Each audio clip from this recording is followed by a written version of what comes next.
Assassin's Creed keeps handing its heroes the same origin story, and it is never a happy one. Ezio watched his father and brothers hanged in Florence in 1476. Bayek buried Camus before the boy ever got to grow up. Eivor spent an entire saga being quietly steered by someone else's grief. That's why today I'm ranking the 8 darkest moments in Assassin's Creed history and what each one actually cost the person living through it, starting with the loss that turned a flirting rooftop kid into a killer. The Auditore Execution. Here's a hot take. This is the saddest death sequence in the entire franchise, and every game since has just been trying to top it. Florence, 1476. Ezio Auditore spends the opening hours of his own game punching rival teenagers, climbing scaffolding for fun, and sneaking out of windows after sleeping with his girlfriend. He's a rich kid with a sword he barely knows how to hold. Then his father Giovanni gets arrested on forged treason documents, and within the same sequence, Ezio is standing in a crowd watching Giovanni hang alongside his brothers Federico and Petruccio. Petruccio is a child. The official charge is treason. The real story is corruption, a few bribed magistrates cutting corners for political gain. The full machinery underneath is a conspiracy, the Pazzi family working alongside Florence's own power structure to gut the Auditore name in a single afternoon.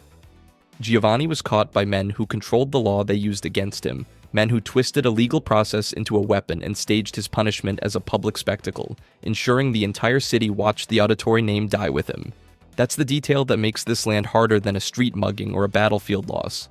Giovanni had money, guards, and a name that had opened doors across Florence for decades, and every bit of it bought him a noose in the town square anyway. Ezio doesn't get a training montage before this. He gets shoved into the crowd, forced to watch, and handed a legacy of ash before he's ever killed a man on purpose. Every assassin in this franchise starts somewhere. Ezio starts here at the base of a gallows, rewriting himself in real time from spoiled kid to something else entirely, because a Templar conspiracy that controlled the levers of power decided his family needed to disappear. A public execution at least happens in front of witnesses who might remember your name. There's a colder version of this tragedy, one where the family simply stops existing, quietly, with nobody left standing who ever knew who you were. Connor's village, Ezio's grief had names attached to it and a crowd of witnesses standing in the square. Connor's grief has a head count nobody bothered to take. His Mohawk village burns during his childhood, and the fire doesn't discriminate between guilty and innocent because colonial war doesn't work that way. 3 men died in Ezio's plaza, and Florence still talks about it. An entire community gets leveled in Connor's story, and it barely registers as a paragraph in someone else's account of empire building. That's the scale shift. Ezio lost a father and 2 brothers, a household. Connor loses a homeland, a language, a way of waking up in the morning that existed before European muskets and European treaties decided his people's land was a bargaining chip. The attack plays out as policy, as the ordinary cost of a war between 2 empires who both see his home as terrain rather than a place where people actually lived. Think about what that does to a kid. Ezio got to hunt Uberto Alberti. He had a face to hate. Connor gets handed a war with 2 sides, both of which will happily burn his village again if it serves the bigger fight, and neither of which will ever admit they owed him anything in the first place. This is a kid learning the world doesn't do accounting for people like him. Community consensus on Connor himself stays split. Some players find him stiff, underwritten, buried under Assassin's Creed 3's technical ambitions. The village's destruction draws far less disagreement.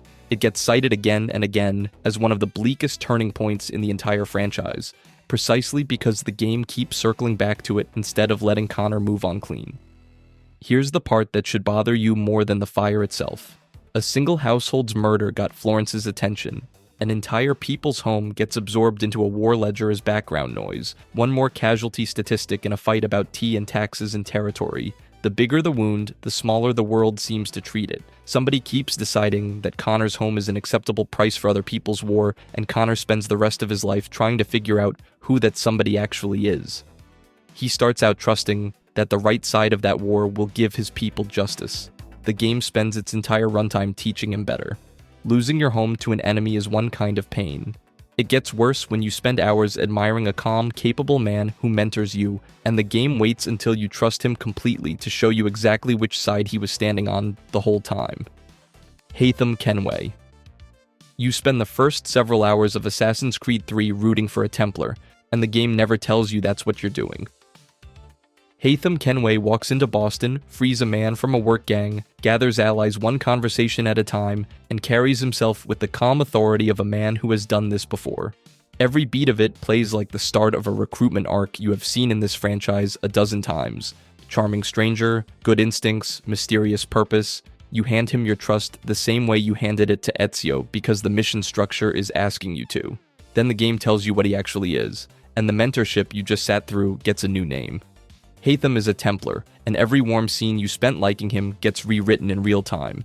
The prison break was a recruitment tool for the Templar Order. The alliances he built in the colonies were built to secure a foothold, not freedom. Reading the mentor warmth as a calculated recruitment tool is the strongest interpretation of what you just played, even if the game never spells out the strategy in dialogue. It's the exact tone a stranger would need ordinary people, and one particular player, to open the door for him without asking who was walking through it. That's the part that lands harder than any single death. Assassin's Creed 2 showed Ezio watching his father and brothers hanged, violence he never saw coming. This one shows a man engineering the conditions for trust before the violence even starts. Grief in this world stops being bad luck the moment you realize someone can manufacture the very people you're supposed to love, which is exactly what happens next. Connor is Haytham's son, and the two of them spend most of the game as enemies before Haytham ever learns the boy hunting him is his son. Connor watched his village burn, an attack he long blamed on the Templars, only to learn later that George Washington gave the order. Haytham was the man giving orders on the other side of that ideology for most of his life. When the reveal finally connects them, the distance between them becomes permanent and impossible to close. A father and son standing on opposite ends of the same fire. Many fans regard Haytham as one of the franchise's best written characters, a reading shaped by how the opening earns your trust before spending it. It reframes something the earlier Fires and Funerals only hinted at. Templars win by being loved first and unmasked second, and the villages Ratenhaketan lost, and the men Haytham recruited ran on that same method, playing out on two different continents. It stings to learn the mentor you admired was playing a long game. Now flip the whole thing around, and imagine being the loyal one, the true believer, and discovering that the people you would have died for have already decided you are the one who has to go. Shay Cormac, an assassin, walks into a room full of his own brotherhood and walks out a Templar. That is the entire plot of Rogue, and it is one of the only entries in this franchise where the people committing the betrayal are wearing the hood the whole series taught you to trust. Shay Patrick Cormac starts as a loyal assassin in the Colonial Brotherhood. He comes across as the kind of recruit who does the job first and saves the questions for later, and that reading only gets more interesting once the questions finally show up. He tracks down a manuscript tied to a precursor temple, and the Brotherhood sends him to Lisbon to retrieve what is hidden there. Retrieving it triggers the earthquake. Shay watches the disaster unfold, and thousands of lives are lost in the collapse that follows. He returns and confronts Achilles, furious, laying the deaths at the Brotherhood's feet, and the Brotherhood's answer is to keep pursuing precursor sites anyway. Its answer to a member raising the alarm after Lisbon is to mark him a traitor and send assassins after him, the same title he carried for years, now aimed squarely at his own back. Sit with that for a second. This is a man who watched his own order cause a catastrophe, said so to the people running it, and got a kill order signed by the ones he trusted most in return. Compare that to what you have already watched this video do to its heroes. Templars hanged Ezio's family on a scaffold in Florence. The Order of the Ancients caused the death of Bayek's son Camus, forcing Bayek's own blade to strike the boy. That was the machine running as designed, the enemy weaponizing grief, because that is what enemies in this franchise are built to do. Rogue takes the exact same wiring and hands it to the good guys. The Colonial Brotherhood does not pause to reconsider what Shay saw in Lisbon. His mentors treat a member questioning orders as a threat to eliminate, full stop. That is the entire reversal captured in one image. The organization built on protecting free will responds to one man exercising it by putting a price on his head. Shay's defection to the Templars plays out less like a villain origin and more like a man switching sides because his own side proved it could cause exactly the kind of disaster he had just watched happen. Rogue never hands you a clean verdict on him. Some players read Shay as a man radicalized by grief. Others read him as the only person in the room who was right. Others still treat him as a cautionary tale about trusting an institution over your own eyes. The game leaves that question open on purpose, and the ambiguity is why Rogue still gets argued about years later. Somewhere in a Brotherhood safe house, an assassin who has never met Shay is training a recruit half his age, teaching the kid that the hood means loyalty above all else, no exceptions. Nobody in that room mentions Lisbon. When adults betray each other, at least they walked into the game with their eyes open, weighing a choice they were old enough to make. The series is about to show its cruelest move yet, aiming that same machinery at someone far too young to have chosen any of it: Arno's father. Several of these heroes get orphaned by people they can eventually name and hunt. Arno gets orphaned by a system too large to stab. His father is killed in the opening stretch of Assassin's Creed Unity, years before Arno understands who benefited or why. Paris in the 1780s is a city already stacking kindling, months from a revolution that will burn the whole social order down. An 8-year-old losing his father barely registers against that backdrop, and that mismatch is exactly the point. One boy's funeral gets swallowed by a nation's collapse. The part that makes it worse than a clean tragedy is what happens right after. Arno gets taken in by François de la Serre, a wealthy grandmaster with his own household, his own agenda, and his own political weight in a city about to eat people like him alive. Arno grows up warm, fed, educated, loved even, inside a house that is itself a piece on the board his father's death was played on. He gets a second family stacked directly on top of the first one's grave, and no one sits him down as a child to explain why that family happened to be the one available. That's a strange gift to hand a child. Comfort, delivered by the same world that took his father, arriving fast enough that he never has to sit alone with the loss long enough to ask the obvious question. Some fans treat Unity as an underrated entry in the series, and the father's death is often cited as one of the game's emotional anchors more than the rooftops or the revolution itself. That's a reading worth trusting. Arno never gets a clean revenge plot. He gets guilt instead, an unfinished grief he's still dragging around when Elise dies later and breaks him a second time, the first break still unresolved underneath it. He was rescued too fast to do the work.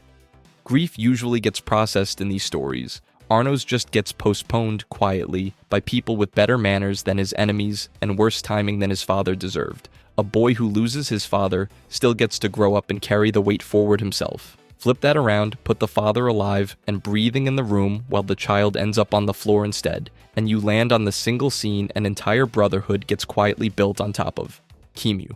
In a sense, every Assassin's Creed game asks you to forgive a killer. Origins asks something worse. It asks you to watch the killing itself, the act that turns everything after it into a question of forgiveness. Bayek's son dies in fragments. The game hands you the memory, one broken piece at a time: a boy's face, a location, a blade, and the fragmented delivery plays like the way a grieving man might piece together that same memory years later, out of order and out of breath. The full picture only locks into place near the end, and by then you already know how it ends, which makes every fragment before it heavier than the last. The surface story sells this as a revenge plot. A man loses his child, joins a secret list, crosses names off it one by one. That's the pitch on the back of the box. You could read it as something deeper than that. A father working through a list that might as well carry his son's name on every line, a man who had already lost the thing that made his life make sense long before the credits roll. Aya's grief moves in a different direction. Bayek channels his loss into the hunt itself, hunting the men one by one. Aya channels hers into ensuring the hunt becomes an institution, and the game leaves you to read her half of the Brotherhood's founding as a promise carved out of that same grief, a structure built so the next parent gets a choice she never had. 2 parents, 1 dead son, 2 completely different answers to the same unbearable question. The Cult of Cosmos. Cassandra's family can be broken apart piece by piece across the campaign, with who lives or dies depending on the player's choices, and every one of those breaks traces back to the same 44 people wearing masks. The Cult of Cosmos spends the entire game running Cassandra's childhood like a project file, opening, editing, and closing entries on Nikolaos, Myrrine, Deimos, and Stentor across a story that spans nearly a decade of the Peloponnesian War. That timeline is what makes this different from a normal tragic backstory. Most games give you one bad night and let you carry it. Odyssey gives you an investigation, and the deeper Cassandra digs, the more the same fingerprints show up on every wound. Start with the setup. Cassandra grows up believing she killed her own brother, thrown from a cliff on Mount Taygetos, on the orders of an oracle claiming the family was cursed. That single event gets rewritten across dozens of hours as Cassandra learns the Oracle was a Cult of Cosmos operative, the Fall was survivable, and Deimos was recovered and raised into a brainwashed weapon serving the very people who orchestrated it. Nikolaios, the father Cassandra grew up fearing, turns out to have spent years shielding the family from the cult in his own broken way. Mirene spends that same stretch hiding from the organization that used her children as leverage. Stentor, adopted into Nikolaos' household, becomes an enemy Cassandra has to choose whether to kill. That whole story arrives across the entire main quest line, spread over roughly 40 to 50 hours, depending on how thoroughly the player chases side content, with each new region unlocking another piece of what the cult did to this specific family. Players who rush the story get a handful of gut punches. Players who chase every lead get a slow, sickening pattern. The same organization keeps surfacing at every fracture point, moving pieces, tracking outcomes, adjusting when the plan goes wrong. The player choices sitting on top of that pattern turn grief into a decision tree. Cassandra can reunite with Mirene, save Deimos from his own brainwashing, or lose either of them permanently, and the game tracks those outcomes individually rather than locking the family into one fixed fate. Fans still argue over whether that branching structure deepens the tragedy by making every relationship feel earned or dilutes it by turning a family's destruction into a menu of possible endings.